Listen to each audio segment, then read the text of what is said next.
কি রে ভাই এরকম মোটরসাইকেল যাচ্ছে তো কাঁপতেছে কেন? ব্রিজ করতে নদী না, ওইটা পাহাড় নাকি? ওটা কি পাহাড় না, ওটা আকাশ। কি বলতেছে এটা, গান নাকি গজল নাকি? যে বলতেছে মানে সব শুনে যাচ্ছে মানে ছাত্রদেরকে। তেঁতুলিয়া করতে নদীর সামনে আমরা আছি এখন। আলো তুলতেছে এটা এবার। পাথর যে পঞ্চগড় থেকে যে পাথরগুলো যায় না আমাদের দেশে, দেশের বিভিন্ন অঞ্চলে, সেই পাথর উঠাচ্ছে, সেটাই দেখানোর চেষ্টা করতেছে।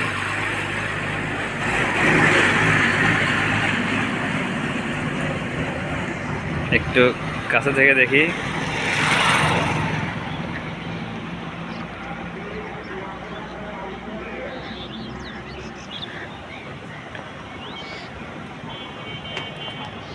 সাইকেল কিনলে